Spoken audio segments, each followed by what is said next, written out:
Di pasar Ciampelas, bau keringat, darah, dan cabai goreng sering bercampur dengan suara tawar-menawar. Tapi hari itu, bau takut jauh lebih menyengat daripada apapun. Dharma melangkah pelan di antara lorong sempit pasar, langkah sepatunya menghentak genangan air yang berwarna coklat keruh. Kaos hitamnya basah di bahu, bekas hujan semalam, tapi yang membuat orang menunduk bukan karena pakaiannya, melainkan karena tatapannya.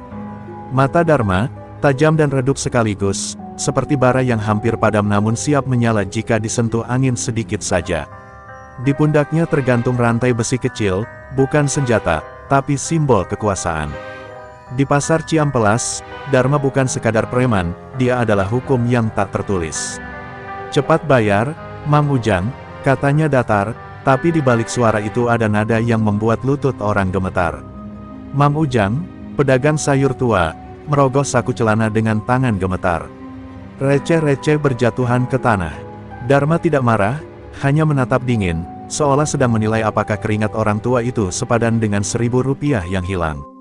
Di ujung lorong, beberapa pedagang pura-pura sibuk menata dagangan, padahal mereka hanya menunggu siapa korban berikutnya pagi ini.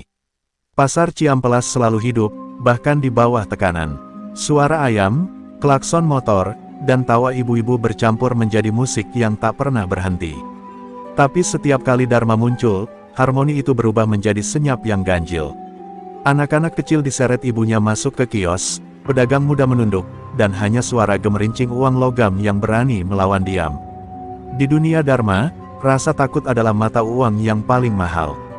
Tidak ada yang tahu pasti dari mana Dharma datang. Ada yang bilang dulu dia murid perguruan silat ternama di selatan Bandung, dikeluarkan karena mencuri kitab ajian. Ada juga yang bilang dia dulu anak yatim yang disiksa dunia sampai tak punya rasa iba.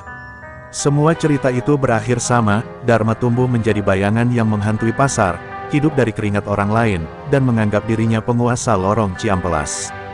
Namun pagi itu, sesuatu di udara terasa berbeda. Mungkin karena angin membawa aroma seblak pedas dari ujung utara pasar, atau karena matahari menyorot wajah Dharma lebih lama dari biasanya.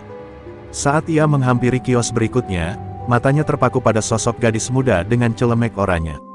Tangannya cekatan mengaduk wajan, sementara percikan minyak panas menari seperti bintang di udara. Ia tidak menunduk saat Dharma lewat. Bahkan, ia tersenyum. Senyum itu bukan senyum takut, juga bukan senyum menantang. Tapi senyum tenang, seperti seseorang yang sudah tahu hasil dari permainan bahkan sebelum permainan dimulai. Dharma berhenti, merasakan sesuatu di dadanya, bukan amarah, bukan kagum, tapi rasa asing yang membuat tengkuknya meremang. Gadis itu menatapnya sebentar, lalu berkata pelan, "Seblak pedas, Kang. Bonus kuahnya gratis kalau buat orang yang kerja keras." Dharma tidak menjawab. Suara pasar seolah menghilang, digantikan oleh bunyi kecil dari wajan yang mendesis. Bau kencur, bawang, dan cabai menyelimuti udara, menusuk hidungnya seperti ingatan yang lama terkubur. Ia menatap gadis itu lama, sebelum akhirnya mendengus dan berbalik. Tapi dalam hatinya, ia tahu, pagi itu bukan pagi biasa. Dan entah kenapa, api di wajan seblak itu terasa terlalu hidup, seolah sedang memperhatikan dirinya kembali. Sejak pagi itu, nama Rara mulai bergema di antara lorong-lorong pasar. Gadis penjual seblak dengan wajah teduh dan tangan yang lincah mengaduk wajan besar. Pedagang lain sering berbisik, "Itu dia, yang bikin Dharma diem." Sebuah peristiwa langka, karena semua tahu, Dharma biasanya tidak suka ditantang. Tapi Rara tampak tak peduli dengan pandangan orang. Ia tetap tersenyum pada setiap pembeli, tetap memanggil anak-anak kecil dengan panggilan manja, dan tetap menyalakan bara kompor tuanya yang berdesis seperti naga kecil. Wajan itu bukan wajan biasa. Bekas gosong di pinggirannya membentuk pola aneh seperti urat api. Bila diperhatikan lebih lama, seolah-olah panasnya tidak pernah benar-benar padam, bahkan setelah kompor dimatikan. "Warisan dari Eyang," kata Rara sekali waktu pada pelanggan. Tapi ia tak pernah menjelaskan lebih lanjut. Hanya senyum lembut dan tatapan mata yang kadang kosong seperti sedang berbicara dengan seseorang yang tak terlihat. Dharma datang lagi keesokan harinya. Tidak untuk memalak, tapi karena penasaran. Ia berdiri beberapa meter dari warung seblak itu, menyulut rokok dan memperhatikan. Rara tak bereaksi. Ia hanya menambah cabai ke dalam adonan, lalu meniup sedikit wajan seolah memanggil angin kecil. Api biru menari lagi, tapi tidak membakar.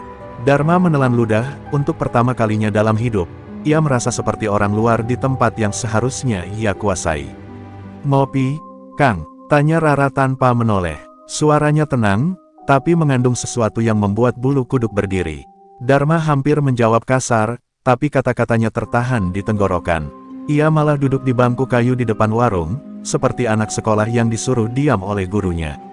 Rara meletakkan semangkuk seblak di depannya, uapnya menggulung pelan, membawa aroma pedas yang seakan bisa memanaskan udara di sekitarnya. "Cobain dulu, baru ngomong," katanya lagi. Dharma mengambil sendok kayu dan mencicipi sedikit. Lidahnya langsung terbakar, tapi bukan karena pedas. Ada sesuatu di dalam rasa itu, seperti bara yang menyalakan kenangan lama. Sekilas, ia melihat bayangan seorang guru silat tua, wajah yang dulu ia hianati. Ia terbatuk keras, lalu menatap Rara dengan mata merah. "Apa yang kau taruh di makanan ini?" desisnya. Rara hanya tersenyum. "Hanya bumbu warisan. Tapi kadang, rasa pedas bisa mengingatkan kita pada sesuatu yang pernah kita bakar." Kata-katanya meluncur pelan, tapi menancap dalam seperti pisau di dada. Dharma bangkit, menatapnya dengan marah, tapi tubuhnya tiba-tiba lemas. Nafasnya berat, dadanya terasa panas. Sekilas, ia melihat sekelebat cahaya merah di mata Rara, hangat, tapi berbahaya. Pasar mendadak hening. Semua mata menatap Dharma yang tiba-tiba terduduk, keringat menetes dari pelipisnya. Rara dengan tenang menurunkan api kompor dan menatap langit. "Kadang, untuk menyembuhkan, seseorang harus merasakan panasnya dulu," gumamnya pelan. Dan pagi itu, untuk pertama kalinya, preman pasar Ciampelas tidak menguasai siapapun, justru ia yang ditundukkan, bukan oleh pukulan, tapi oleh mangkuk seblak pedas dan tatapan seorang gadis yang membawa bara di hatinya.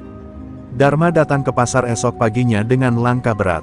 Ia tidak tahu kenapa, tapi pikirannya masih dipenuhi rasa pedas dari seblak Rara, bukan pedas di lidah, melainkan pedas yang menyalakan amarah dan rasa malu.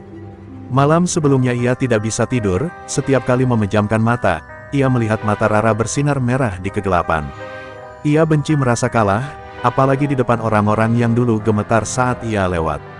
Hari itu, ia bersumpah untuk mengembalikan kehormatannya. Lorong pasar masih basah oleh sisa hujan.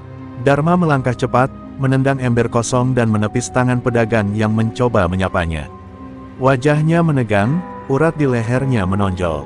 Saat tiba di warung seblak Rara, ia tidak menunggu. Dengan sekali ayunan tangan, ia membanting wajan yang sedang panas ke tanah. Seblak tumpah, minyak menyiprat, dan aroma pedas menyebar ke udara.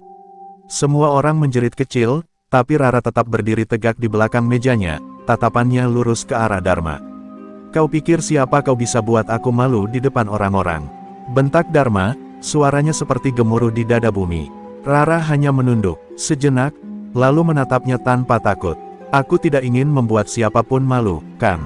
Tapi kalau api dalam dirimu ingin membakar, pastikan yang terbakar bukan hatimu sendiri." Kata-kata itu membuat pasar terdiam. Beberapa pedagang berhenti bernafas, menunggu apa yang terjadi selanjutnya. Dharma mengangkat rantainya, mengayunkannya ke arah meja, tapi sebelum besi itu menyentuh kayu, suara "us" menggema. Dari bekas wajan yang jatuh, tiba-tiba muncul kobaran api berwarna biru. Api itu menari tanpa bahan bakar, tanpa angin. Ia berputar pelan seperti sedang hidup, seperti punya jiwa. Dharma mundur 2 langkah, matanya membelalak. Wajah-wajah di sekitarnya memucat, tapi Rara tidak bergerak. Ia hanya mengangkat tangannya perlahan, dan api itu, seolah mendengar, jinak dan merunduk seperti anak kucing. "Kau, apa yang kau lakukan?" Dharma bergetar antara takut dan marah. Rara menjawab tenang, "Aku hanya meminta api untuk tenang." Dia tahu siapa yang salah. Saat itu, percikan kecil melesat dari wajan yang pecah dan mengenai dada Dharma. Hanya sekejap, tapi cukup untuk membuat kulitnya panas seperti terbakar. Ia berteriak pelan, menepuk dadanya, dan melihat bekas merah samar berbentuk seperti tanduk lembu. Orang-orang berlari menjauh, beberapa bersembunyi di balik kios. Tapi Rara tidak tampak terganggu. Ia memungut kembali wajan yang terbalik, meniup sisa apinya, lalu berkata lembut, "Kau bisa terus datang memungut uang, Kang. Tapi ingat, pasar ini tidak butuh penjaga yang membakar rezekinya sendiri." Suaranya tidak tinggi, tapi menggema di hati semua yang mendengarnya. Dharma tak menjawab. Nafasnya berat, matanya bergetar menatap gadis itu. Ada sesuatu di dalam dirinya yang dulu padam kini menyala lagi, bukan keberanian, tapi rasa takut yang tak ia kenal. Ia memutar badan dan pergi tanpa kata. Rara menatap punggungnya dengan tatapan kosong, lalu menyalakan kompor lagi. Api biru kembali menyala di wajan, kali ini lebih tenang, tapi siapapun yang melihatnya tahu, itu bukan api biasa. Itu adalah nyala dari sesuatu yang lebih tua dan lebih sakral dari sekadar bara dapur.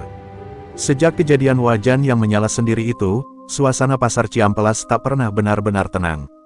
Para pedagang masih berjualan, tapi bisik-bisik kini menjadi latar setiap transaksi. Mereka bicara pelan, seolah takut suara mereka memanggil sesuatu yang tak kasat mata. Itu api biru, katanya api ajian, bisik seorang ibu penjual tempe. Gadis itu, cucunya Eyang Sura, pendekar dari Ciwidey. Ajian Lembu Geni masih hidup, sahut yang lain. Dan dari mulut ke mulut, nama Rara berubah dari sekadar penjual seblak menjadi sosok yang setengah legenda, setengah misteri. Dharma mendengar semua kabar itu dengan rahang mengeras. Ia duduk di warung kopi dekat gerbang pasar, tatapannya kosong ke arah kios Rara yang ramai pembeli. Setiap kali wajan gadis itu menyala, bara dalam dadanya ikut bergetar. Ia mencoba meyakinkan diri bahwa itu hanya trik, hanya ilusi. Tapi bekas merah di dadanya berbentuk dua tanduk kecil, belum hilang. Kadang terasa panas, terutama kalau Rara lewat di dekatnya. Seolah tubuhnya mengenali sesuatu yang pikiran manusia tak bisa jelaskan. Ajian Lembu Geni, iya. Gumam Dharma pelan, menatap kopi hitamnya yang beruap. Di kepalanya terlintas bayangan masa lalu, perguruan lama tempat ia belajar silat dulu. Ia ingat bagaimana gurunya sering memperingatkan tentang ilmu terlarang, ilmu yang memanggil roh api untuk menyatu dengan tubuh manusia. Siapapun yang tak punya hati bersih, akan terbakar dari dalam, kata gurunya dulu. Dharma menatap bekas luka di dadanya lagi. Ia tertawa getir, mungkin aku memang sedang terbakar. Di sisi lain pasar, Rara menutup warung lebih cepat dari biasanya. Ia merasakan hawa asing mengitari tempat itu, seperti ada sesuatu yang memperhatikannya. Angin sore berhembus dingin, tapi kulitnya terasa hangat. Saat ia melangkah keluar, selembar daun kering terjatuh di depannya, terbakar perlahan tanpa api. Rara menatapnya, lalu menunduk khusyuk. Eyang, apakah waktunya sudah dekat? Bisiknya pelan. Malam itu, pasar terlihat lebih sepi dari biasanya. Pedagang sudah pulang, tapi Dharma masih mondar-mandir di antara kios. Lampu-lampu temaram menciptakan bayangan panjang yang menari di dinding. Dalam keheningan itu, ia mendengar sesuatu, suara langkah kecil, lembut, tapi teratur. Ia menoleh, dan di ujung lorong tampak sosok Rara, berjalan sambil membawa wajan tua di tangannya. Entah kenapa, setiap langkahnya meninggalkan jejak panas di tanah basah. Masih penasaran, Kang? Tanya Rara tanpa menatapnya. Suaranya lembut tapi membuat udara seakan lebih berat. Dharma berusaha tersenyum sinis. Aku hanya ingin tahu, dari mana kau dapat semua ini? Aku sudah keliling pasar, tak ada kompor seajaib pun di sini. Rara meletakkan wajan di atas peti kayu, lalu menatapnya lurus. Ini bukan soal kompor, ini soal darah. Kalimat itu meluncur seperti petir tanpa suara. Rara kemudian mengangkat wajan itu perlahan, memperlihatkan bagian bawahnya yang menghitam. Di sana, samar-samar terlihat ukiran simbol lembu dengan tanduk menjulang. Dharma menatapnya tajam, tapi matanya tiba-tiba perih, seolah simbol itu memancarkan panas dari jarak jauh. Ajian Lembu Geni, ucap Rara pelan, ilmu untuk mereka yang mau menjaga, bukan menguasai. Api kecil muncul di dasar wajan, menyala lembut, menerangi wajahnya yang tenang. Aku tidak ingin melawanmu, Kang. Tapi kalau kau terus mengganggu rezeki orang, api ini akan memilih sendiri siapa yang harus terbakar. Dharma terdiam, ada rasa takut yang bercampur kagum di dadanya. Ia ingin tertawa, ingin menantang, tapi lidahnya keluh. Tatapan mata Rara tidak seperti manusia biasa, ada sesuatu yang lebih tua, lebih dalam. Saat Rara pergi meninggalkan lorong itu, angin berhembus pelan dan seluruh lampu pasar padam satu persatu. Dalam kegelapan, Dharma menatap bekas luka di dadanya yang kini berdenyut seperti bara. Ia baru sadar, api itu bukan sekadar ajian. Itu adalah peringatan, dan mungkin juga hukuman. Malam turun di atas Bandung dengan angin yang membawa aroma tanah basah dan sesuatu yang lebih pekat dendam. Di kamar kontrakan sempitnya di pinggir Ciroyom, Dharma duduk bersila di lantai, menatap bara rokok yang hampir habis. Bekas luka di dadanya kini berdenyut seperti api hidup, membuat tubuhnya menggigil meski udara dingin. Ia tidak lagi bisa tidur, tidak bisa makan, dan setiap kali memejamkan mata, bayangan wajah Rara muncul, bersama kobaran api biru yang membakar rasa malunya. Dalam keheningan itu, satu suara lama terlintas di kepalanya, kalau ingin menaklukkan api, carilah air yang lebih gelap dari malam. Kalimat itu berasal dari gurunya dulu, Ki Jangkar, seorang dukun yang diusir dari perguruan karena bermain dengan ilmu terlarang. Dharma tak pernah berani mencarinya lagi, tapi kini, keputusasaan menyingkirkan rasa takut. Dengan tekad yang membara, ia meninggalkan kontrakan dan berjalan ke arah barat, menuju daerah Cimahi yang sunyi. Hujan mulai turun, tipis tapi menusuk, seolah langit sendiri berusaha menghentikannya. Namun Dharma terus melangkah, mengikuti suara samar di dalam kepalanya yang memanggil, seperti bisikan dari bawah tanah. Perjalanan itu memakan waktu berjam-jam. Ia tiba di sebuah rumah tua di tepi hutan pinus, rumah yang tampak seperti bayangan masa lalu, retak, lembab, dan berbau dupa basi. Dari dalam, terdengar suara gemerincing logam dan dengung aneh yang membuat bulu kuduk berdiri. Dharma mengetuk 3 kali, dan pintu terbuka dengan sendirinya, mengeluarkan suara berderit panjang. Di dalam, Ki Jangkar duduk bersila di tengah ruangan, matanya setengah tertutup, kulitnya pucat seperti lilin. Sudah lama, murid durhaka datang kembali, katanya tanpa membuka mata. Dharma menunduk, tapi suaranya bergetar dengan kemarahan yang belum padam. Aku butuh kekuatan, guru. Ada seseorang yang mempermalukanku. Api biru itu membakar harga diriku. Ki Jangkar tersenyum samar, memperlihatkan giginya yang kuning dan jarang. Ah, api selalu angkuh. Tapi ingat, Nak Dharma, setiap api bisa padam oleh air, asal air itu tidak suci. Ia lalu bangkit perlahan, mengambil kendi hitam dari pojok ruangan. Kau ingin menaklukkan api lembu geni, maka kau harus meminum kegelapan yang menenggelamkan cahaya. Dharma menatap cairan dalam kendi itu, hitam legam, seperti lumpur, tapi berkilat aneh saat terkena cahaya lilin. Ini ajian banyu ireng, kata Ki Jangkar. Air hitam yang lahir dari kubur orang yang mati penasaran. Sekali kau meneguknya, panas dunia takkan menyentuhmu, tapi hatimu takkan pernah damai lagi. Dharma tidak berpikir 2 kali. Ia mengambil kendi itu, meneguk isinya dalam sekali. Cairan itu terasa dingin, tapi segera berubah panas, mengalir di tenggorokannya seperti api cair. Ia menjerit, jeritan panjang yang menggema ke seluruh lembah. Ki Jangkar tertawa keras. Bagus. Biarkan air itu menghapus api yang membakar harga dirimu. Tapi ingat, setiap kekuatan punya harga. Tubuh Dharma menggigil hebat, urat-urat di lehernya menonjol, matanya berwarna gelap seperti arang basah. Nafasnya berubah berat, seolah udara menolak masuk ke paru-parunya. Ia merasakan sesuatu merayap dari dalam kulitnya, dingin, basah, tapi hidup. Ki Jangkar mendekat, berbisik di telinganya, mulai malam ini, kau bukan lagi manusia biasa. Kau penjaga kegelapan air. Ketika fajar tiba, Dharma berdiri di tepi hutan dengan tubuh yang berbeda. Tatapannya tajam, tapi dingin. Bekas luka berbentuk tanduk di dadanya kini menghitam seperti batu bara yang padam. Ia menggenggam rantainya yang dulu hanya besi biasa, kini licin, dingin, dan mengeluarkan embun hitam saat disentuh. Setiap langkahnya meninggalkan jejak air gelap di tanah. Ia tersenyum samar, merasakan kekuatan baru mengalir di tubuhnya. Tapi di kejauhan, terdengar suara samar, lembut seperti bisikan perempuan, api tidak takut air, Kang, hanya takut hati yang dingin. Dharma menatap ke arah pasar yang jauh di timur, di mana matahari mulai naik. Di balik kabut pagi, seolah ia melihat bayangan Rara berdiri di tengah kios, wajan di tangannya menyala lembut.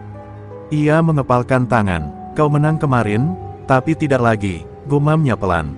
Hujan mulai turun lagi, tapi kali ini airnya terasa lebih pekat, lebih berat. Dari ujung matanya, Dharma melihat bayangannya sendiri di genangan tanah, bukan bayangan manusia, tapi sosok gelap bermata biru pucat. Ia tersenyum, karena perang antara api dan air baru saja dimulai. Hujan baru saja reda ketika malam turun di pasar Ciampelas. Lampu-lampu kios berpendar redup, menciptakan bayangan panjang di antara jalanan yang masih basah. Rara duduk di depan warung sebelaknya yang sudah tutup, menatap sisa bara di kompor tuanya. Api itu padam perlahan, tapi hawa panasnya belum benar-benar hilang. Di dadanya, ada rasa gelisah yang tak bisa ia pahami, seperti ada sesuatu yang bergerak di udara, sesuatu yang memanggil dari jauh. Ia menatap langit yang berawan dan berbisik lirih, "Eyang, kenapa rasanya malam ini begitu berat?" Angin bertiup lembut, tapi membawa aroma tanah lembab yang anehnya terasa pahit.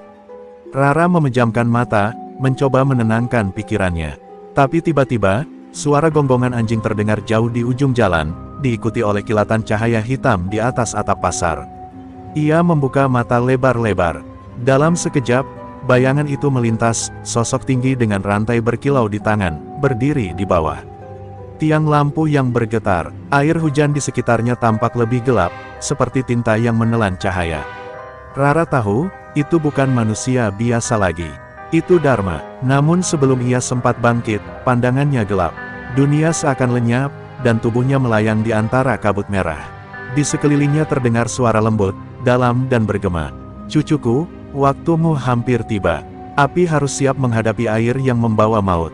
Dari kabut itu muncul sosok seorang kakek tua berjubah merah dengan mata menyala seperti bara, Eyang Sura, leluhur yang dulu menguasai ajian lembu geni. Wajahnya penuh kebijaksanaan, tapi ada bayangan muram di sorot matanya. "Eyang," suara Rara bergetar, "dia datang lagi. Tapi kali ini bukan manusia." Eyang Sura mengangguk perlahan. Dharma telah meneguk air kutukan, Banyu Ireng. Ia bukan lagi murid yang tersesat, tapi wadah dari kegelapan. Air itu tak bisa dipadamkan dengan api biasa. Rara menunduk, menggenggam tangannya yang dingin. Lalu apa yang harus Rara lakukan? Api ini kadang terlalu kuat, Rara takut membakar orang-orang yang tak bersalah. Eyang Sura tersenyum samar. "Ingat, cucuku, lembu geni bukan untuk menghancurkan, tapi untuk menerangi. Api sejati bukan pada tanganmu, tapi pada hatimu. Jika hatimu tetap hangat, tak ada kegelapan yang bisa menelannya." Tiba-tiba, tanah di bawahnya retak. Dari celah-celah kabut, air hitam muncul, bergelembung dan memekik seperti makhluk hidup. Wajah Dharma muncul dari permukaannya, matanya berwarna biru pucat, menatap Rara dengan kebencian yang dingin. "Apimu sudah tak berarti," suaranya bergema berat, "aku adalah bayangan yang tak bisa kau bakar." Rara menatapnya, lalu berdiri tegak di atas lautan kabut itu. "Kalau begitu," ujarnya tenang, "biarkan cahaya menemuimu lagi, Kang Dharma." Ia mengangkat tangannya, dan nyala merah keemasan meledak dari dadanya, memantul di air hitam itu hingga langit bergetar. Rara terbangun dengan teriakan pelan, napasnya tersengal. Keringat dingin membasahi wajahnya, dan udara di sekitar warung terasa lebih panas dari biasanya. Bara di kompor yang padam tadi tiba-tiba menyala lagi, menari-nari seperti menyapa. Ia menatapnya lekat-lekat, lalu berbisik, "Aku mengerti sekarang, Eyang. Ini bukan soal menang, ini soal menjaga." Ia mengambil wajan tuanya, mengusap permukaannya yang hangat, dan untuk pertama kalinya, api di dalam wajan tampak seperti bernafas pelan, seolah hidup bersama detak jantungnya. Dari kejauhan, Dharma berdiri di bawah pohon besar di tepi pasar, tubuhnya basah kuyup tapi tidak memantulkan cahaya lampu. Di tangannya, rantai hitamnya bergetar pelan, mengeluarkan suara seperti air mendidih. "Kau bisa bersinar sesukamu, Rara," gumamnya pelan, tapi air selalu mencari celah untuk masuk. Ia menatap pasar Ciampelas yang mulai tertidur, lalu tersenyum dingin. Hujan turun lagi, tapi kali ini airnya tidak jernih, ia menetes pekat, menodai tanah seperti tinta hitam yang merayap menuju warung sebelah Rara. Di malam itu, dua kekuatan mulai bergerak tanpa suara, api yang membawa terang, dan air yang menelan segalanya. Udara di Ciampelas menjadi aneh, seperti menahan napas. Di antara kios-kios tertutup dan bau rempah yang menguap, tak ada yang tahu bahwa pasar kecil itu kini menjadi panggung pertempuran dua ajian kuno. Dan di langit kelam di atasnya, bara merah dan bayangan hitam mulai saling mencari. Perang itu sudah tidak bisa dihindari lagi. Pagi itu, langit Ciampelas tidak secerah biasanya. Kabut turun lebih tebal, menyelimuti atap-atap kios seperti kain kafan yang menggantung. Pedagang datang lebih pagi, tapi suasana pasar terasa berat dan menekan. Mereka tidak tahu kenapa, hanya merasa ada sesuatu yang salah di udara. Angin yang biasanya membawa aroma bawang goreng kini berbau besi dan tanah basah, tanda pertanda buruk. Di ujung jalan, sosok Dharma muncul dari balik kabut. Bajunya hitam, rantainya berkilat lembab, dan setiap langkahnya meninggalkan jejak air hitam yang menggenang perlahan. "Bayar sekarang!" Suaranya menggema, dingin dan datar, tapi cukup untuk membuat setiap jantung berdetak lebih cepat. Para pedagang saling pandang, tak ada yang berani melawan. Beberapa langsung mengeluarkan uang receh, tangan mereka gemetar. Namun uang yang mereka serahkan bukan jatuh di tanah, melainkan melayang sebentar, lalu lenyap diserap genangan air hitam di kaki Dharma. Air itu berputar pelan seperti pusaran kecil, mengeluarkan suara gemuruh samar, seolah lapar akan ketakutan manusia.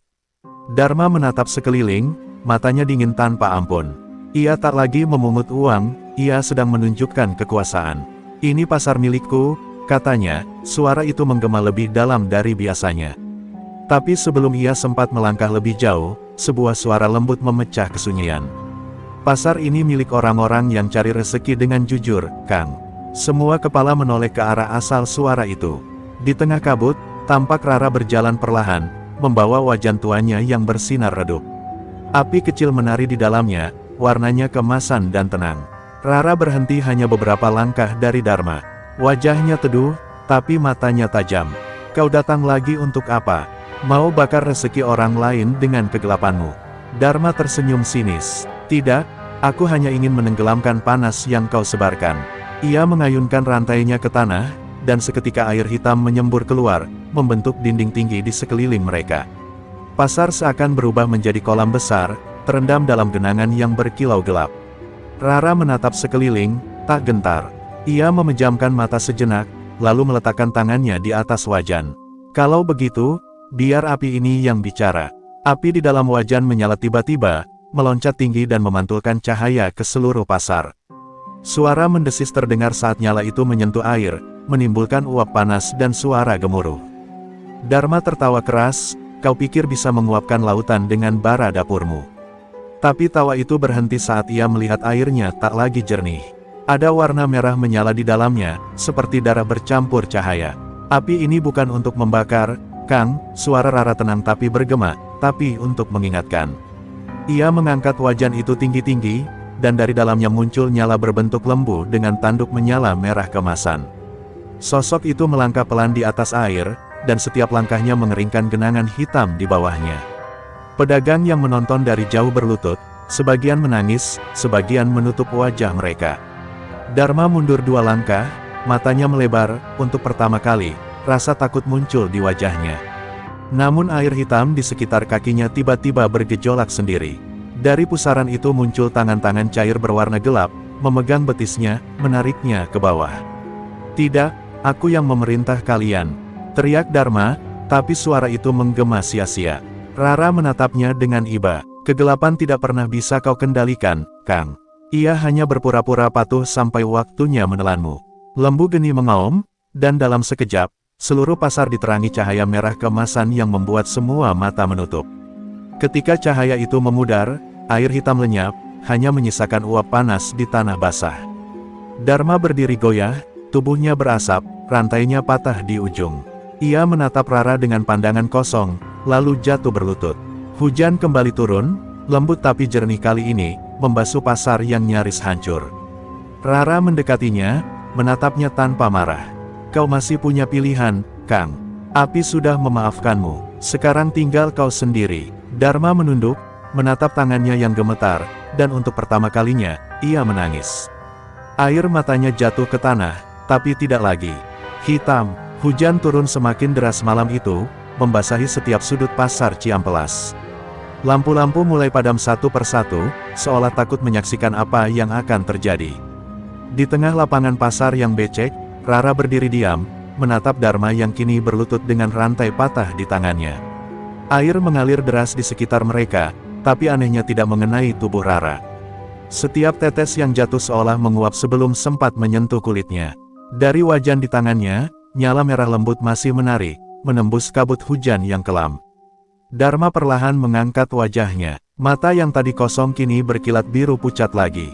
"Kau pikir aku bisa ditebus dengan air mata?"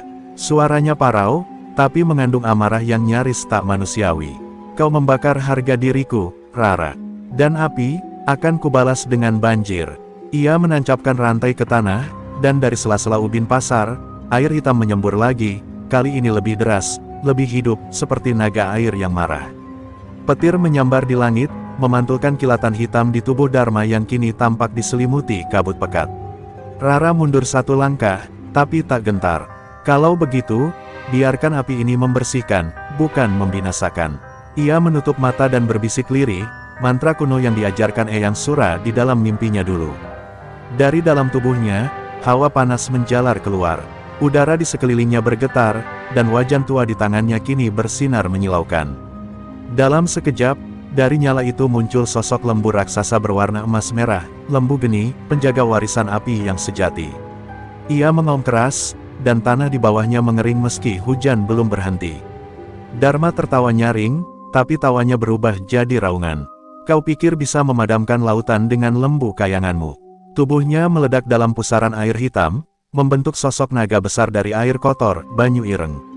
Tubuh naga itu berputar di langit, mengitari pasar dengan kecepatan dahsyat, menimbulkan angin yang membuat genteng beterbangan. Pedagang-pedagang yang masih bersembunyi di warung menjerit ketakutan, memeluk anak-anak mereka sambil berdoa agar bumi tidak terbelah malam itu. Pertempuran pun pecah. Lembu geni menyeruduk ke arah naga air, semburan apinya menembus derasnya hujan. Air mendesis, mengeluarkan uap tebal yang membuat malam tampak seperti kabut neraka.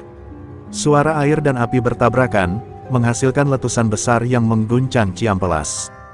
Beberapa kios roboh, kayu-kayu terbakar, tapi Rara tetap berdiri tegak di tengah badai.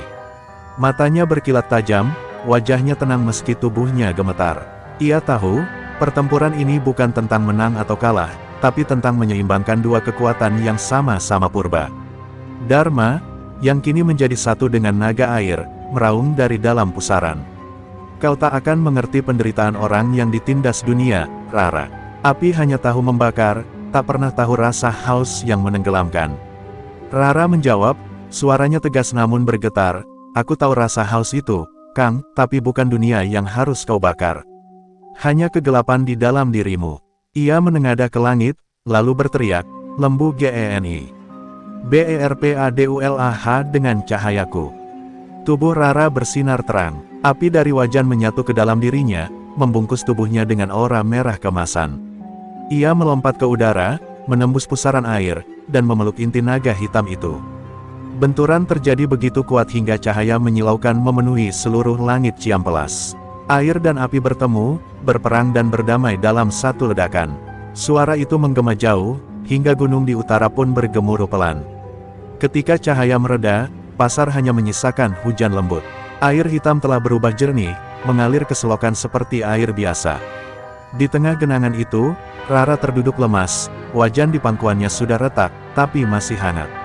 Tak jauh darinya, Dharma terbaring. Dalam diam, rantai hitamnya telah hancur, dan di wajahnya yang penuh luka, ada senyum kecil yang damai. Api, memang tak selalu membakar, bisiknya lirih sebelum matanya terpejam. Rara menatap langit yang kini berwarna merah muda, tanda fajar. Dan di antara sisa hujan, sinar mentari pertama menembus kabut, seperti restu dari langit atas akhir pertarungan dua ajian kuno yang akhirnya menemukan keseimbangan. Pagi di pasar Ciampelas terasa ganjil. Burung-burung tak berkicau seperti biasa, dan udara masih menyimpan sisa panas dari pertarungan semalam. Asap tipis melayang di antara kios-kios yang hancur, sementara sisa bara di tanah masih mengepul pelan. Rara duduk di depan warungnya yang kini setengah roboh. Wajahnya pucat, matanya sayu, tapi di balik lelah itu, ada sesuatu yang lain, sebuah cahaya samar yang berdenyut di dalam dadanya, seperti api yang tak mau padam. Ia menyentuh dada kirinya pelan. Di balik kulitnya, terasa dua getaran yang berbeda, panas dari lembu geni, dan dingin lembut yang tak asing, milik Banyu Ireng. Angin pagi menyapu rambutnya, membawa aroma tanah basah bercampur abu. Rara menghela napas panjang, namun tiba-tiba tubuhnya gemetar. Suhu tubuhnya berubah-ubah, satu detik panas seperti bara, detik berikutnya sedingin air es. Ia berlutut, memegangi dada, menahan sakit yang rasanya seperti dua kekuatan berperang di dalam dirinya. Kau tidak sendirian, cucuku, suara lembut menggema dari balik pikirannya, suara Eyang Sura. Kau telah menjadi wadah keseimbangan. Tapi hati-hati, jika salah langkah, dua kekuatan itu akan saling menelan, dan dunia akan kehilangan terang. Rara menutup matanya, menahan air mata. Eyang, kenapa justru aku yang harus menanggung ini? Aku cuma ingin melindungi pasar, bukan jadi penjaga api dan air. Suara Eyang Sura terdengar lirih, namun tegas. Karena keseimbangan selalu lahir dari yang tak berniat berkuasa. Kau dipilih bukan karena kekuatanmu, tapi karena hatimu. Namun ingat, Dharma belum benar-benar lenyap. Rara tersentak. Apa maksud Eyang? Kau membawa separuh dari jiwanya sekarang. Air di dalam dadamu bukan sekadar kekuatan, itu sisa kesadarannya. Rara terdiam lama. Ia menatap telapak tangannya, dari sela jarinya keluar uap tipis, bergantian panas dan dingin. Dalam pantulan genangan air di depannya, ia melihat bayangan dirinya, tapi sesekali bayangan itu berubah menjadi wajah Dharma, tersenyum tenang. Kau masih di sana? Ya, gumamnya lirih. Entah kenapa, bukan ketakutan yang ia rasakan, tapi iba. Ia bisa merasakan kesedihan dalam jiwa Dharma, rasa kehilangan, penyesalan, dan amarah yang selama ini ia pendam sendiri. Air matanya menetes ke tanah, dan tanah itu mengeluarkan uap lembut, seolah menyambutnya. Malamnya, ketika pasar sepi, Rara kembali duduk di depan warung. Hujan turun tipis. Ia menatap bara kecil yang masih menyala di tungku. Setiap kali ia memandangi api, ia bisa merasakan sesuatu berbisik dari dalam dirinya, suara Dharma, namun lembut kali ini. Aku dulu hanya ingin diakui, Rara, dunia tak adil pada orang sepertiku. Rara menjawab dalam hati, keadilan bukan datang dari amarah, Kang. Aku pun dulu dipandang rendah hanya karena jual seblak di pojok pasar. Tapi aku tak membalasnya dengan api. Suara itu terdiam lama, lalu membalas, mungkin kau benar, tapi kini aku hanya air di dadamu. Jaga agar aku tak mendidih, Rara.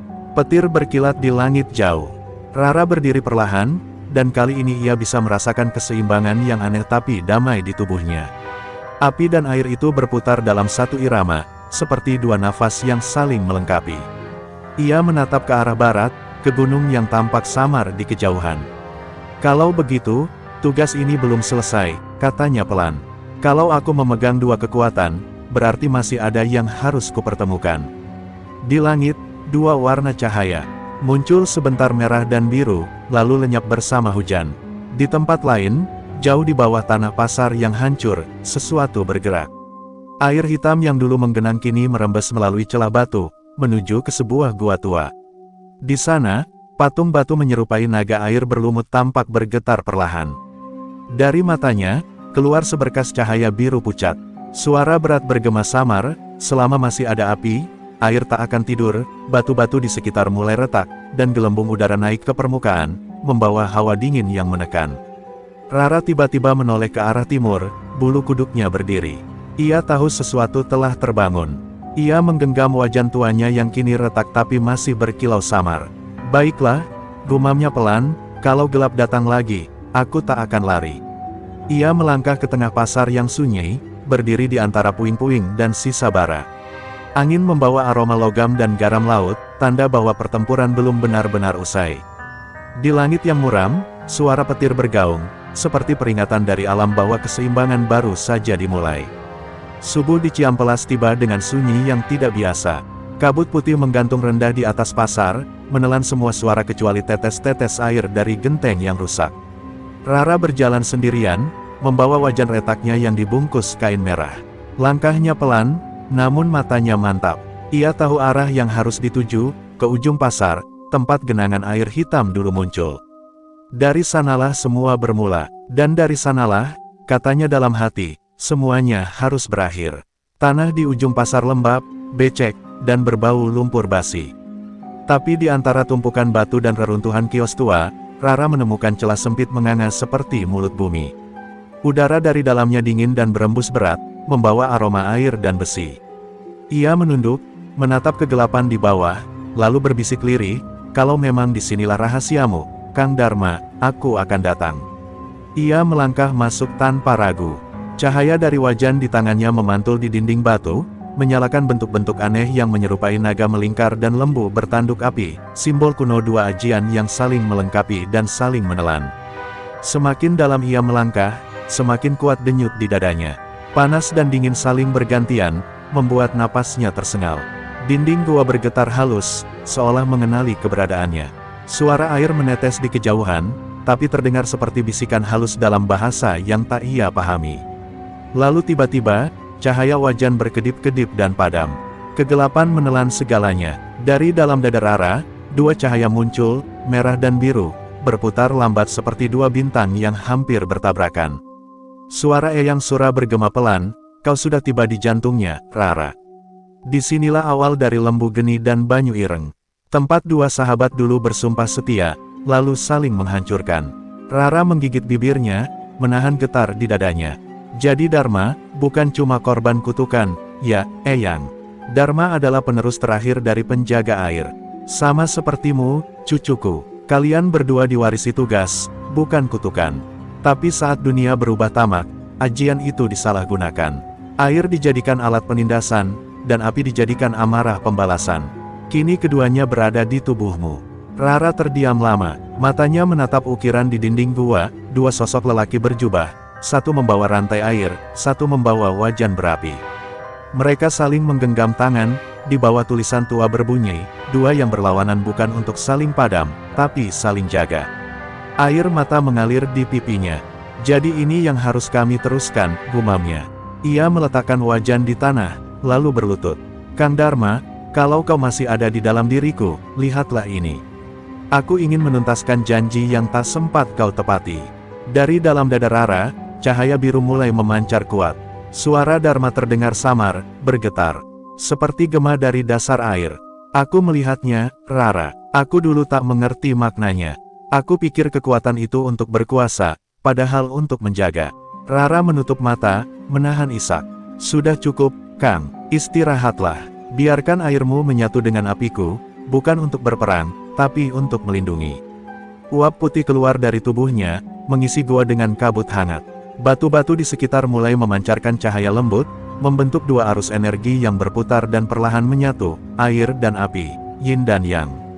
Namun, dari dasar gua, sesuatu bangkit. Sebuah bayangan besar menyerupai naga air muncul, tapi kali ini matanya merah, bukan biru. Eyang Sura berteriak dari kejauhan, "Itu sisa kebencian dunia, Rara. Sisa dendam manusia yang menolak seimbang." Gua bergetar hebat, batu-batu berjatuhan. Rara berdiri, menggenggam wajan dan menatap naga itu tanpa gentar. "Kalau ini amarah dunia, biarlah aku yang menenangkannya." Ia menancapkan wajan ke tanah, dan dari tubuhnya memancar cahaya menyilaukan. Api dan air meledak bersamaan. Suara ledakan mengguncang bumi, dan dari luar, warga pasar melihat cahaya merah biru menembus tanah ke langit. Setelah itu, sunyi. Tak ada yang berani mendekat. Tapi perlahan, dari celah gua, muncul aliran air jernih yang mengalir lembut, membawa hawa hangat, bukan dingin. Air itu mengalir ke pasar, menyapu abu dan kotoran, membuat bunga liar tumbuh di antara puing-puing. Langit berwarna keemasan ketika Rara muncul dari dalam gua, wajahnya bersinar, matanya tenang. Di dadanya, api dan air berdenyut serempak. Ia berbisik pada angin, "Kini, keseimbangan telah lahir kembali." Sejak malam ketika cahaya merah biru menembus langit Ciampelas, pasar itu tak pernah sama lagi. Hujan berhenti berhari-hari, tapi udara tetap lembab, seolah bumi masih mengingat panas dan dingin yang pernah bertarung di dalam perutnya. Di tengah reruntuhan kios yang perlahan diperbaiki, para pedagang mulai berani membuka lapak lagi. Namun setiap kali mereka menatap warung seblak milik Rara, mereka menunduk bukan karena takut, tapi hormat. Mereka tahu, perempuan itu telah menyelamatkan hidup mereka, bahkan mungkin lebih dari sekadar pasar. Rara sendiri kini jarang bicara. Sejak keluar dari gua, matanya menyimpan kedalaman yang sulit dijelaskan, seperti memantulkan dua dunia yang berbeda. Di dadanya, dua kekuatan itu berputar tenang, tapi sesekali menimbulkan getaran lembut yang membuat udara di sekitarnya terasa hangat sekaligus sejuk. Ia sudah tidak memakai ajian untuk bertarung, hanya untuk menyalakan bara wajan atau menghangatkan air seblak. Namun di malam-malam tertentu, ketika pasar sepi dan angin utara bertiup, nyala kecil di matanya menari seperti bintang yang gelisah. Eyang Sura muncul dalam mimpinya setiap malam. Kadang hanya berdiri jauh, kadang berbicara singkat. Malam itu, suaranya terdengar lebih tegas dari biasanya. "Rara, keseimbangan tak berhenti di dalam dirimu. Dunia luar mulai mencium kekuatan itu. Mereka yang lapar kekuasaan akan datang mencari." Rara menatap bayangan Eyang dengan tenang. "Kalau mereka datang, aku tidak akan melawan dengan api, Eyang." "Lalu apa?" tanya sang leluhur. Dengan terang, Jawab Rara, suaranya lirih tapi mantap. Karena kalau api bisa membakar dan air bisa menenggelamkan, hanya terang yang bisa menyadarkan. Pagi berikutnya, pasar ramai seperti dulu, tapi ada yang berbeda. Anak-anak berlarian membawa bunga liar yang tumbuh dari tanah bekas ledakan. Orang-orang datang bukan hanya untuk berbelanja, tapi untuk melihat perempuan penjaga pasar. Rara tersenyum kecil setiap kali seseorang datang dan berkata, "Terima kasih, Mbak, karena kami bisa jualan lagi." Tapi dalam senyum itu, tersimpan kesadaran, sesuatu sedang bergerak di luar sana. Ia bisa merasakannya dari getaran halus di udara, seolah ada mata lain yang memperhatikannya dari jauh. Menjelang senja, seorang lelaki asing datang ke pasar. Pakaiannya bersih tapi matanya redup, seperti menyembunyikan sesuatu.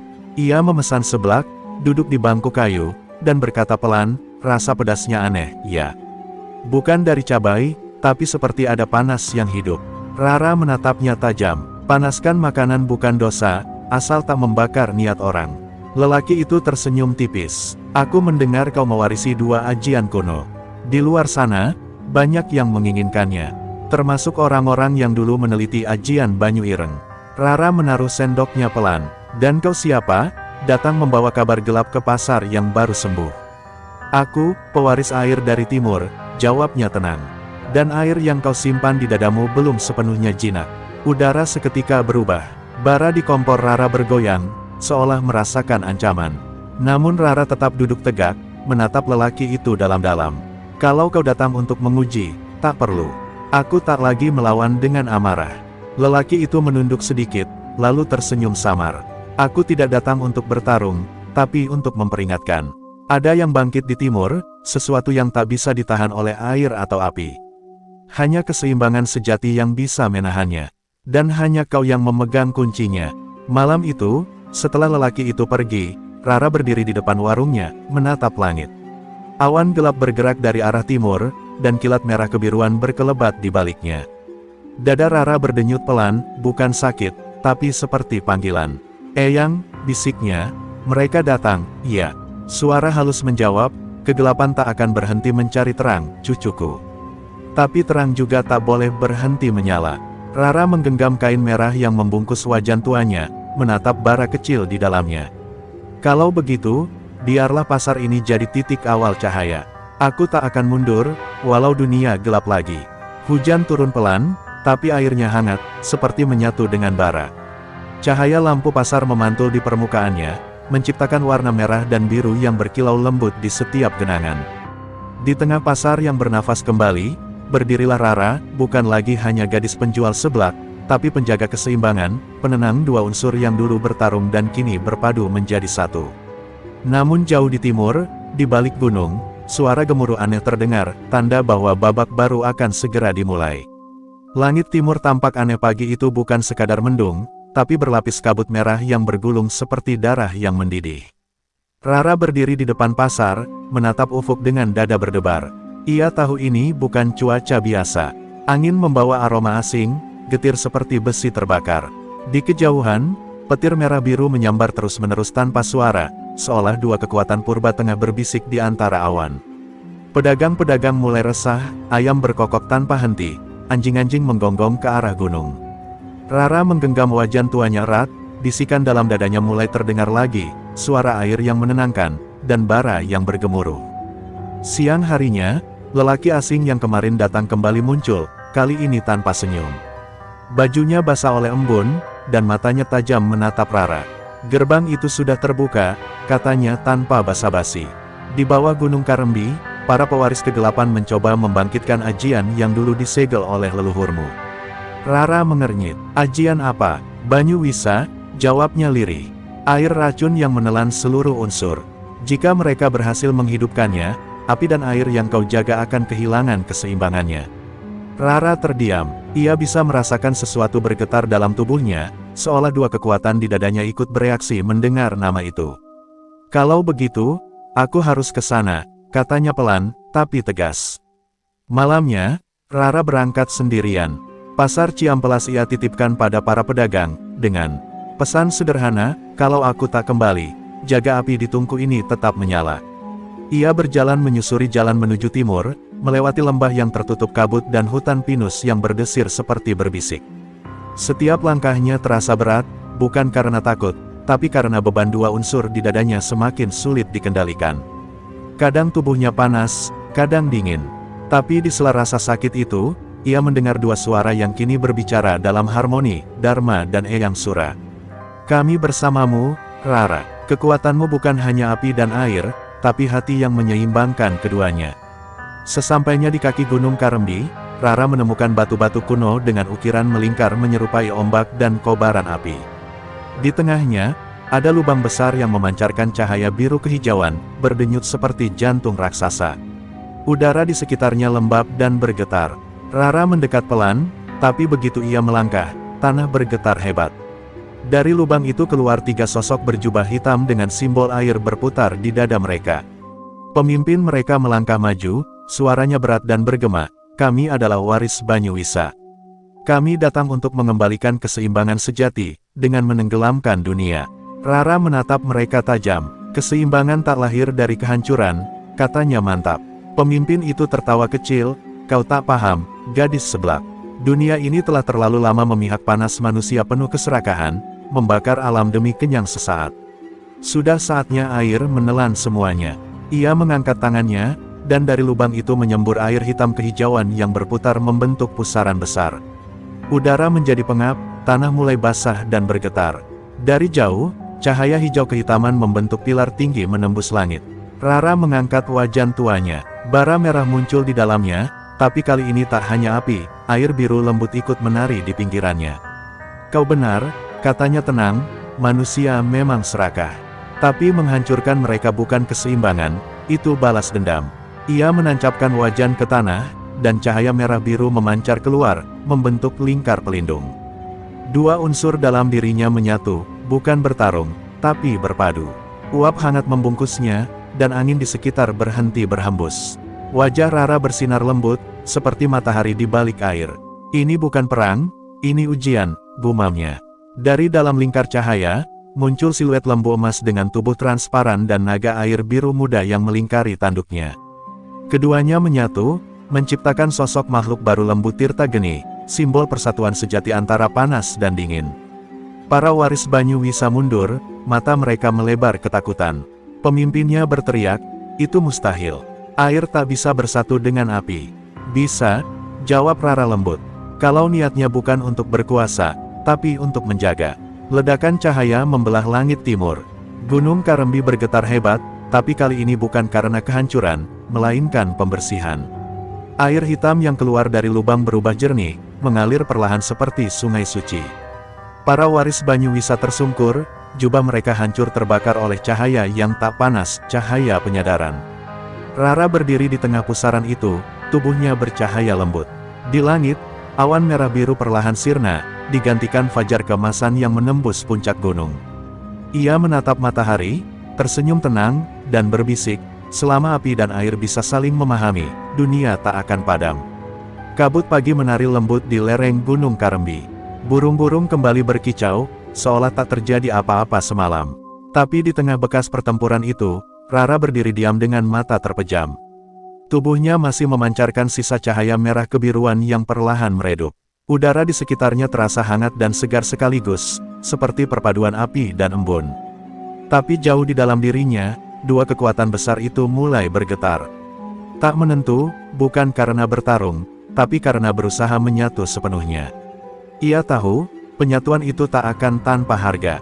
Tubuhnya mulai lemah, setiap langkah terasa berat, dan pandangannya berbayang. Ketika ia menatap tangannya, kulitnya tampak bercahaya lembut, tapi di bawahnya mengalir urat berwarna biru api, campuran yang tak semestinya ada pada manusia biasa. "Eyang," bisiknya lirih. Suara itu datang, pelan seperti angin, "Kau telah melewati batas manusia, Rara. Ajian Lembu Geni dan Banyu Ireng kini satu di dalammu. Tapi keseimbangan besar menuntut pengorbanan kecil." "Apa maksudnya pengorbanan? Kau tak bisa kembali seperti dulu," jawab suara itu lembut tapi tegas. "Setengah dirimu kini bukan lagi dari dunia ini." Rara menunduk, air matanya menetes jatuh ke tanah yang masih basah oleh hujan suci semalam. Tanah itu beruap lembut setiap kali air matanya menyentuhnya, menciptakan aroma harum tanah yang terbakar manis. Ia mengingat pasar Ciampelas, tawa anak-anak, suara ibu-ibu menawar harga, dan aroma seblak yang membuncah dari wajan tuanya. Aku masih ingin pulang, Eyang, aku masih ingin jualan seblak. Aku janji tidak akan memakai kekuatan ini lagi. Kau akan pulang, cucuku, suara itu menjawab lembut, tapi dunia akan mengenalmu bukan hanya sebagai penjual seblak. Kau kini penjaga batas, jembatan antara manusia dan alam. Saat matahari naik perlahan dari timur, Rara membuka matanya. Sinar mentari menembus pepohonan, menyinari wajahnya yang tampak lebih tenang dari sebelumnya. Luka-luka di tubuhnya menghilang, berganti dengan tanda samar berbentuk lingkar air dan nyala api di pundaknya. Ia merasakan sesuatu yang baru, bukan kekuatan, tapi kehadiran. Alam seperti berbicara padanya, desir angin membawa pesan, gemericik air seperti menyanyikan namanya. Rara, bisik alam, jaga keseimbangan ini. Beberapa hari kemudian, Rara turun gunung. Penduduk desa yang melihatnya terkejut, mereka mengira ia sudah tiada. Anak-anak berlarian memanggil, "Mbak Rara." Mbak Rara balik, tapi Rara hanya tersenyum lembut, tak banyak bicara. Ia kembali ke warung seblaknya yang kini penuh bunga liar yang tumbuh dari sisa bara pertempuran lama. Dengan tangan gemetar, ia menyalakan wajan tuanya. Bara merah menyala, tapi kali ini tak meledak, ia menari lembut bersama uap air, menciptakan cahaya yang menenangkan. Satu persatu pedagang kembali berdatangan. "Kau selamat, Rara," seru mereka. "Pasar ini berkatmu." Tapi Rara hanya menjawab dengan sederhana, "Pasar ini selamat karena semua orang percaya pada kebaikan." Ia lalu menuang bumbu seblak, menambahkan kuah dari air gunung Karembi yang kini mengalir jernih. Saat ia menyajikan mangkuk pertama kepada seorang anak kecil, uapnya membentuk cahaya lembut seperti pelangi. Anak itu tersenyum, "Seblaknya hangat, tapi adem juga, Mbak." Rara tertawa kecil. Begitulah seharusnya dunia, panas dan dingin berjalan bersama. Namun malam itu, ketika pasar mulai sepi dan semua orang telah pulang, Rara duduk di depan warungnya, menatap langit. Bintang-bintang tampak lebih dekat, seolah menunduk padanya. Tapi di balik ketenangan itu, ia merasakan sesuatu jauh di timur, denyut yang sama seperti malam sebelum gerbang terbuka. "Belum selesai, ya," bisiknya lirih. Suara samar dari dalam dadanya menjawab, "Keseimbangan tak pernah abadi, Rara. Ia harus dijaga, terus-menerus." Rara mengangguk pelan. "Kalau begitu, aku akan tetap di sini. Menjaga pasar ini, menjaga dunia." Fajar kembali menyingsing. Kabut berwarna emas menari di antara lapak-lapak. Di tengah pasar yang hidup kembali, Rara berdiri dengan senyum hangat, menyambut pembeli pertama dengan kalimat sederhana, "Seblak pedas sedang, ya." Tak ada yang tahu bahwa di balik senyum lembut itu, dua kekuatan purba masih bernafas tenang di dalam dirinya. Tapi, Rara tak lagi takut. Ia sudah menerima takdirnya, bukan sebagai penguasa, bukan sebagai penyihir, tapi sebagai penjaga keseimbangan yang lahir dari pasar kecil di Ciampelas. Hari-hari di pasar Ciampelas kembali berjalan normal, atau setidaknya begitulah tampaknya di mata orang biasa. Suara pedagang berteriak, aroma rempah dan cabai bercampur dengan wangi tanah basah setiap pagi. Namun di antara semua itu, Rara mulai merasakan sesuatu yang ganjil, bukan dari gunung, bukan dari langit, tapi dari manusia sendiri. Setiap kali ia menatap wajah-wajah yang lalu lalang, ada kilatan kecil di mata mereka, keserakahan, ketakutan, dan amarah yang perlahan mengalir seperti racun tak kasat mata. Hawa itu menggerogoti keseimbangan yang baru saja ia bangun. Suatu pagi, seorang pria datang dengan seragam rapi, menenteng map tebal dan berbicara lantang, "Kami dari perusahaan properti Ciandaru Group. Pasar ini akan kami tata ulang jadi area modern. Kalian semua akan dapat kompensasi." Suaranya tenang tapi dingin. Para pedagang saling pandang, takut tapi tak berani menolak. Rara yang mendengarnya segera keluar dari warungnya. "Pasar ini bukan milik siapapun selain rakyat kecil yang hidup di sini," katanya. Pria itu tersenyum tipis. "Kalau begitu, anggap ini evolusi, bukan pengusiran. Dunia harus maju, Mbak." Sejak hari itu, suasana pasar berubah. Orang-orang mulai saling mencurigai. Ada yang tergiur dengan uang ganti rugi, ada yang takut diusir. Di malam hari, beberapa kios terbakar misterius, tapi bukan oleh api biasa. Bara yang muncul berwarna hitam, dingin, dan mengeluarkan asap pekat berbau logam. Rara tahu itu bukan perbuatan manusia semata. Ia menatap abu di tangannya dan berbisik, keseimbangan mulai retak lagi. Suara lembut dalam dadanya menjawab, kali ini bukan ajian kuno, Rara. Ini api baru, lahir dari keserakahan manusia. Malam berikutnya, Rara melakukan semedi di tengah pasar yang sepi. Ia menyalakan lilin dan menutup mata. Angin berhembus pelan, tapi di balik hembusannya terdengar bisikan, suara dari jiwa-jiwa yang kehilangan tempatnya, dari pedagang kecil yang putus asa, dari anak-anak yang menangis karena kehilangan rumah. Mereka marah, Rara, bisik suara itu. Dan amarah manusia bisa lebih berbahaya daripada ajian apapun. Rara menggenggam tanah pasar dan meneteskan air mata. Kalau begitu, biar aku jadi jembatan lagi. Tapi bagaimana caranya melawan manusia tanpa menyakiti mereka? Keesokan harinya, Rara menemui pria dari Ciandaru Group itu lagi. Di depan semua pedagang, ia berkata, kau tak akan bisa membangun di atas tanah ini. Pasar ini hidup, dan ia akan melawanmu. Pria itu tertawa, ancaman mistik, sudah ketinggalan zaman, Mbak. Ia menginjak tanah keras-keras, dan tiba-tiba bumi di bawahnya retak halus, mengeluarkan asap biru. Semua orang menjerit dan mundur. Rara menatapnya tajam, di balik tubuh manusia itu, ia melihat bayangan gelap bergerak, seperti makhluk tanpa bentuk yang menempel di punggungnya. Jadi begitu asal panasnya, gumam Rara. Ia tahu, entitas itu bukan roh leluhur atau ajian lama. Itu adalah wujud dari kerakusan manusia, energi kotor yang lahir dari niat buruk yang menumpuk. Semakin banyak manusia yang tamak, semakin kuat makhluk itu. Rara menutup matanya, mengendalikan dua unsur di dalam dirinya. Bara merah dan air biru berpadu di tangannya, membentuk sinar lembut. Aku tak mau menghancurkanmu, katanya pada pria itu, aku hanya ingin kau sadar. Cahaya itu menyentuh tanah, menyebar seperti gelombang air. Seketika, suara pasar berhenti. Angin sunyi. Semua orang melihat cahaya itu menelan bayangan di punggung si pria, yang menjerit keras sebelum pingsan. Ketika ia tersadar, matanya menatap Rara dengan pandangan kosong, bukan ketakutan, tapi seperti seseorang yang baru bangun dari mimpi. Panjang, ia berlutut, menangis tanpa suara. Aku cuma ingin sukses, katanya lirih. Rara menatapnya dengan iba. Sukses tanpa hati, hanya membuat dunia sakit. Pedagang-pedagang yang menyaksikan kejadian itu ikut menangis. Mereka saling menggenggam tangan, menyadari bahwa pasar bukan hanya tempat jualan, tapi nadi kehidupan mereka. Di malam itu juga, mereka sepakat menolak proyek Ciandaru Group tanpa kekerasan, hanya dengan satu tekad, menjaga pasar seperti rumah sendiri. Namun di kejauhan, di puncak menara gedung Ciandaru, sosok lain memperhatikan semua itu melalui layar besar. Wajahnya diselimuti bayangan, tapi di matanya berkedip cahaya hitam yang sama. Menarik, gumamnya.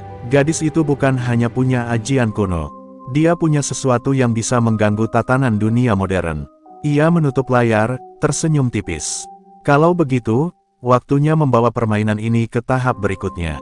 Dan di saat yang sama, Rara yang sedang membersihkan warungnya tiba-tiba merasa dada kirinya bergetar pelan, tanda bahwa ancaman baru telah mulai bergerak. Kali ini bukan dari alam, tapi dari manusia yang telah kehilangan nuraninya. Langit Bandung berubah warna malam itu. Dari Ciampelas sampai Dago, cahaya oranye keabu-abuan memantul di awan rendah, seolah kota sedang menyala perlahan dari dalam. Rara menatapnya dari depan warung seblak yang kini sepi, dada kirinya terus bergetar tak tenang. Ia tahu, keseimbangan yang ia jaga di pasar kecil itu mulai terusik oleh kekuatan yang jauh lebih besar. Bukan ajian kuno, bukan roh leluhur, melainkan sesuatu yang lebih dingin, lebih sistematis, manusia yang memanfaatkan ilmu dan mesin untuk menundukkan alam. Beberapa hari setelah kejadian di pasar, Rara menerima kabar bahwa proyek Ciandaru Group tidak berhenti. Justru sebaliknya, mereka memperluas jangkauan ke seluruh kota dengan alasan pembangunan energi hijau berbasis spiritual. Rara membaca berita itu dengan tangan bergetar. Dalam foto, tampak pria yang dulu ia tolong berdiri di samping seorang eksekutif berjas hitam, wajahnya asing, tapi auranya membuat udara di sekeliling foto terasa dingin. Di dada Rara, dua unsur itu berdenyut, api dan air bergetar bersamaan, seolah menolak sesuatu yang tak alami. Malam itu, Rara pergi ke pusat kota. Jalanan penuh lampu neon, gedung-gedung tinggi berkilauan seperti mata raksasa. Tapi di balik kerlap-kerlip itu, ia bisa merasakan riuh energi yang tak seimbang. Mereka mencuri kekuatan alam, gumamnya. Ketika ia mendekati gedung Ciandaru Tower, hawa di sekitarnya menebal listrik, panas, dan getaran seperti mantra digital. Ia mendengar dengungan rendah, bukan suara mesin, tapi sesuatu yang lebih dalam, seperti ajian kuno yang dipelintir jadi algoritma. Di lobi gedung, Rara berhadapan langsung dengan pria berjas hitam itu. Wajahnya dingin, matanya menyala redup seperti bara tanpa api. Rara Ciampelas, katanya, penjaga keseimbangan, gadis dengan dua unsur. Aku sudah lama menunggumu. Rara menatapnya tanpa gentar. Kau siapa? Aku hasil dari peradaban ini, jawabnya tenang. Manusia yang menolak tunduk pada alam. Aku memadukan teknologi dan energi spiritual untuk menciptakan kekuatan baru, ajian sintetis. Cahaya biru kehijauan keluar dari tangannya, membentuk jaring-jaring listrik di udara. Keseimbangan lama sudah usang, kini giliran dunia modern mengatur ulang tatanan. Rara memejamkan mata, bara dalam dirinya menyala, air berputar lembut di sekelilingnya. Kau pikir kau bisa kendalikan alam dengan mesin? Suaranya rendah tapi bergetar kuat. Kau cuma mengulangi kesalahan lama, ingin jadi Tuhan atas dunia yang tak kau pahami. Pria itu tertawa kecil, dan kau masih percaya alam peduli pada manusia. Cahaya hitam tiba-tiba menyambar, menghantam lantai dan membuat gedung bergetar. Rara menangkis dengan lingkar api biru yang melingkar di tubuhnya. Ledakan tak terdengar terjadi, udara memuai, kaca pecah, tapi tak ada suara selain dentum jantung dua kekuatan besar yang bertabrakan. Dari luar, langit di atas gedung Ciandaru berubah seperti aurora hitam. Orang-orang di kota menatap ke langit, sebagian merekam dengan ponsel, tak tahu bahwa yang mereka lihat bukan fenomena alam, melainkan pertempuran antara dua prinsip, keseimbangan dan ambisi. Rara mengerahkan seluruh kekuatannya, tapi kali ini ia merasakan tubuhnya tak stabil. Ajian sintetis pria itu menyerap sebagian energinya, menciptakan pusaran listrik di sekeliling mereka. Kau bisa menyalin, tapi tak bisa memahami, kata Rara dengan napas terengah. Api dan air bukan kode yang bisa diprogram. Pria itu mengangkat tangannya tinggi-tinggi. Dari pergelangan tangannya keluar serpihan logam bercahaya, menancap di udara seperti benih. Kalau alam tak mau tunduk, katanya, biar aku buat alamku sendiri. Namun sebelum ia sempat menyelesaikan mantranya, Rara menutup mata, menggabungkan kedua tangannya di dada. Maafkan aku, Eyang, bisiknya lirih. Dua kekuatan dalam dirinya berpadu sekali lagi, tapi kali ini tidak untuk melawan, melainkan untuk melepaskan. Dari tubuhnya keluar cahaya putih, perpaduan murni antara air dan api. Cahaya itu menelan ruangan, menembus jendela, melesat ke langit seperti fajar yang pecah di malam hari. Ketika cahaya itu mereda, kota Bandung terdiam. Lampu-lampu padam sesaat, lalu menyala kembali dengan lembut. Di tengah reruntuhan Ciandaru Tower, Rara berdiri tegak dengan wajah pucat, sedangkan pria berjas itu terbaring tak sadarkan diri, jaring-jaring listriknya padam sepenuhnya. Rara tersenyum tipis. Keseimbangan bukan untuk dimenangkan, tapi dijaga. Ia berbalik, melangkah meninggalkan gedung yang kini perlahan diselimuti sinar fajar pertama. Dan di kejauhan, pasar Ciampelas seolah bernafas lagi, wangi seblak, tawa, dan kehidupan kecil yang menjadi saksi bahwa dunia, untuk sementara, kembali damai.